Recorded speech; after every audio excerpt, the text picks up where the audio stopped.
আজকে ছাত্রদের জয় হলো। শেষ পর্যন্ত ভারতবর্ষের শিক্ষামন্ত্রী পদত্যাগ করলো। এটা অনেক আগেই করা দরকার ছিল, তাহলে এত ঝামেলা এত কিছুটা হতো না। কিন্তু যাই হোক, ভারতবর্ষের একটা নতুন সিস্টেম শুরু হলো। কিন্তু আগে যদি জানতে চাও এই শিক্ষামন্ত্রী কে, এই শিক্ষামন্ত্রীও কিন্তু এই ছাত্রদের আন্দোলন করেছিল উড়িষ্যায় অনেকদিন আগে। তখনও কিন্তু সেই মার খাওয়ার পরও এত আন্দোলন করেছিল, তারপর সে জয়ী হয়েছিল। কিন্তু সে আজকে এই ছাত্রদের কাছে আন্দোলনের পর আজকে তাকেও কিন্তু এখান থেকে চলে যেতে হলো, তাকে রিজাইন দিতে হলো এবং পদত্যাগও করে চলে যেতে হলো।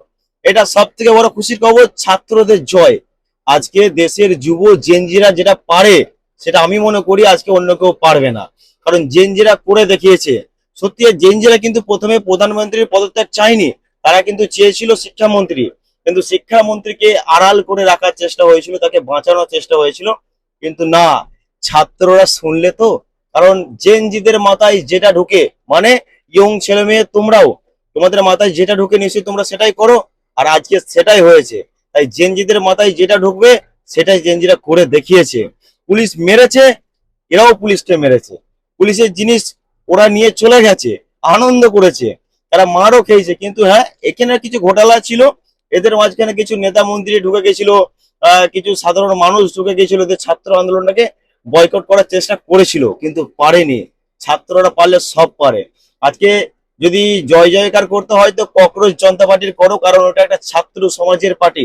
তো ওটা কিন্তু কোনো সাধারণ পার্টি নয় যে ভোটে দাঁড়াবে, এমন কোনো পার্টি নয়। ওটা এমন একটা পার্টি যে সত্যের পথে লড়ার জন্য ওই পার্টিটা তৈরি হয়েছিল।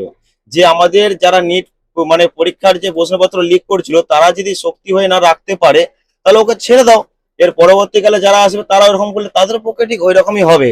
আর জেনজিরা পারলে সব পারে। একটা জেনজিদের ক্ষমতা কতটা। তো আজকে যারা কিছু কন্টেন্ট ক্রিয়েটার উল্টো পাল্টা করে ছাত্রদের কথা বলছিল যে ছাত্ররা এই দেশদ্রোহী ফেসদ্রোহী, আজকে এই দেশদ্রোহীদের কথাই কিন্তু প্রধানমন্ত্রী শুনলো।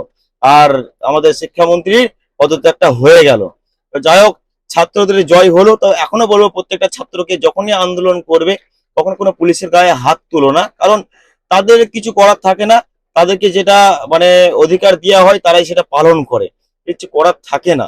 কিন্তু ছাত্রদেরও কিছু করার নেই, কারণ তাদের গায়ে হাত তুলেছে, তাদেরকে মেরেছে, তারা দেশের ভবিষ্যৎ জেনজি। তো কিছু করার নেই। তো আজকে যারা আমাকে উল্টোপাল্টা কমেন্ট করছিল আমার আগের ভিডিওতে, তারা এখন আমাকে এসে কি বলবে আমি ঠিক বুঝতে পারছি না। আজকে তাদেরই একজন ভালো নেতা পদত্যাগ করে দিল। তো এটা জেনজিদের একটা শক্তি এবং জেনজিদের একটা আন্দোলনের প্রভাব। তো যাই হোক, ভিডিওটাকে শেয়ার করে দিও। আর খুব ভালো লাগলো শুনে।